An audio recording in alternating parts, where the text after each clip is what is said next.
भैया फिर मिलते हैं।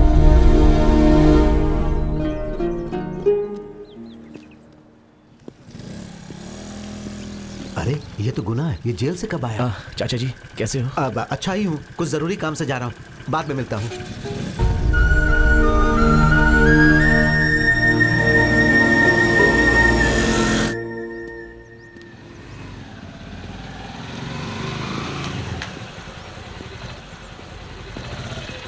एक गुना, तेरे से मिलने जेल में गया तो उन्होंने कहा कि तू रिहा हो गया है। चला बैठ, जल्दी आ।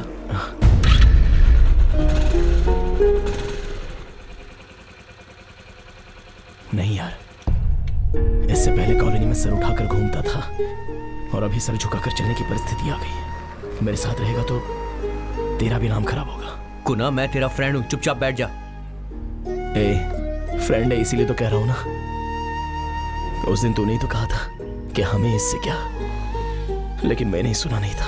ऐसे टाइम पर मेरे साथ रहने की सोचना फ्रेंड के तौर पर तू करेक्ट ही है, लेकिन तुझे मैं साथ रखकर घूमूंगा तो तेरे लिए सही नहीं है। अरे कुछ नहीं होगा यार। अरे मामला सेट होने पर सब कुछ शांत हो जाएगा, तब मैं खुद तेरे पास आऊंगा।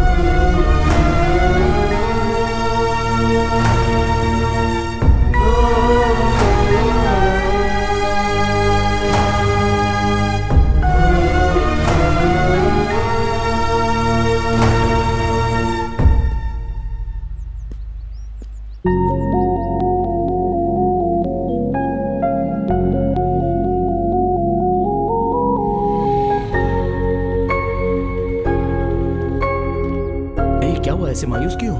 कल से कहाँ चले गए थे तुम? बस इतनी सी बात। अरे फैक्ट्री में काम ज्यादा था, मैसेज किया था ना। इतनी छोटी सी चीज के लिए मुंह छोटा बना रही हो। मुझे इतना लाइटली मत लो। मुझे बचपन में बात करना भी नहीं आता था।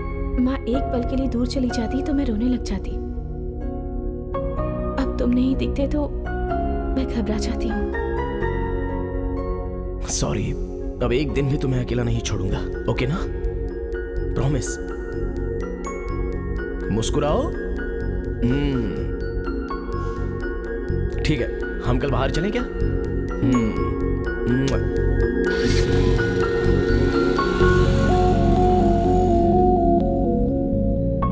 एक दिन भी तुम्हें अकेले नहीं छोड़ूंगा।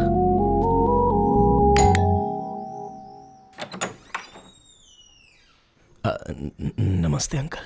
नमस्ते। क्या हुआ? वो गीता को एक बार मिल लूं तो? पता है गुना, मेरी बेटी तुम्हारे बारे में बताती रहती है। तुम बहुत अच्छे इंसान हो, तुम्हें झगड़ा करना पसंद नहीं है। वो कहती है कि बिल्कुल आपकी तरह है गुना भी। खैर, मेरी बेटी ने जिसके बारे में बताया, क्या तुम अभी भी वही हो? वो मेरे अंदर। रहने दो बेटा, तुम्हारी बहन के लिए एक रिश्ता आया है। वो भी तुम्हारी तरह जेल जा चुका है। क्या तुम उसकी शादी उससे करोगे? मतलब शादी करवाओगे?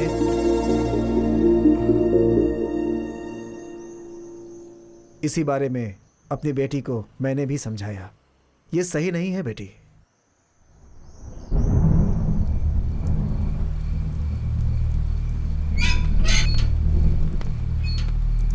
दूध पी लो, पी लो। ये लो, अंदर रख दो। गीता, बहुत उदास हो? कल तुम्हें देखने के लिए लड़के वाले आ रहे हैं। तुम्हें खुश रहना चाहिए ना। दूध पी के सो जाओ। वो बात नहीं है पापा। जाके सो जा बेटा। तो फिर क्यों पापा? बचपन से ही तुम करेक्ट हो, तुम्हारा सिलेक्शन करेक्ट है, ऐसा कहा है, और अब मुझे यही करेक्ट लग रहा है पापा। बचपन से जो भी चीजें तुमने सिलेक्ट की वो तुम्हारे लिए ठीक थी, इसलिए मैंने तुम्हें कभी मना नहीं किया बेटी। लेकिन ये मुझे करेक्ट नहीं लग रहा है बेटी। वो गलती गुना से अनजाने में हो गई पापा। अनजाने में हो, जानबूझ के हो, गलती होती है बेटा। खैर ये सब छोड़ो। एक पुलिस की जीप घर के सामने अगर खड़ी हो जाए तो 4 लोग मोहल्ले में बातें बनाने लगते हैं। इज्जत उतर जाती है एक आम आदमी की। और ऐसे में जेल से आए हुए एक इंसान को मैं अपना दामाद बनाऊंगा, ये कैसे सोच सकती हो तुम? क्या पापा, 4 लोग कह रहे हैं? असल में ये इज्जत सब कुछ ढोंग है पापा। शाबाश शाबाश बेटी, बहुत सही कहा तुमने। बचपन से लेकर आज तक क्या अच्छा है क्या बुरा है यही सिखाते हैं हम तुम्हें, लेकिन तुम बड़े होकर हमें ही तमाचा मारते हो और हमें ही सिखाने लगते हो। अगर तुम्हारी हाँ में हम हाँ ना मिलाए तो तुम्हारी नजर में हम लोग दुश्मन हो जाते हैं ना? ऐसा नहीं है पापा, प्लीज। क्या नहीं बेटी, किसी भी बच्चे का दुख सिर्फ बच्चे का नहीं होता है, उसके माता पिता का भी होता है। तुम थोड़ा दुखी हो जाती हो तो हमारे ऊपर पहाड़ सा टूट पड़ता है। ठीक है बेटी, जैसी तुम्हारी मर्जी। मेरे इतना कहने के बाद भी तुम्हें अगर गुनाह ही चाहिए तो तुम अभी जा सकती हो। मेरे पसंद के लड़के से शादी करो या गुनाह से शादी करो, मैं हर जगह हाजिर रहूंगा, क्योंकि कुछ भी हो जाए आखिरकार मैं तुम्हारा पिता हूं ना। लेकिन बेटी, अगर तुमने गुनाह से शादी की तो तुम्हारे जो फेरे होंगे वो अग्नि के इर्द गिर्द नहीं होंगे, बल्कि मेरे सीने पर होंगे।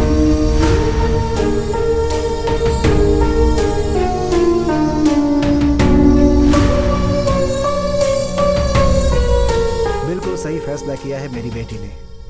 अपना फर्ज निभाया और ना तो पिता के खिलाफ गई और प्यार करके ना तो तुम्हारे खिलाफ गई। मैं आपकी ही बेटी हूँ पापा। एक इंसान से प्यार करके उसके साथ रहने का वादा करके किसी और से शादी नहीं कर सकती।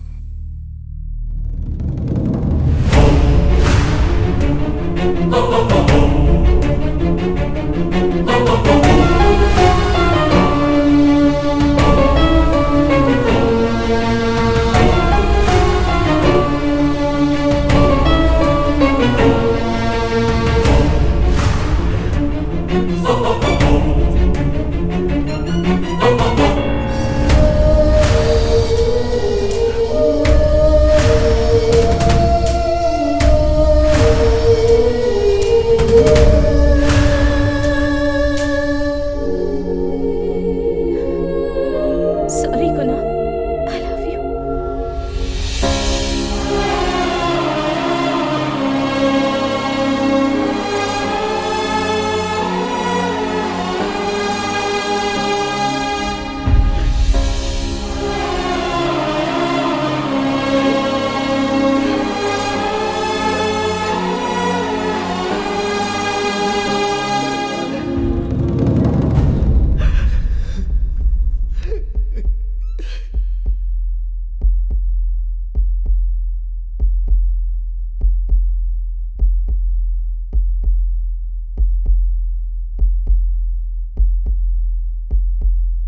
अब तक मेरी फैमिली ही मेरी लाइफ में सबसे इम्पोर्टेंट थी। अब से तुम भी हो।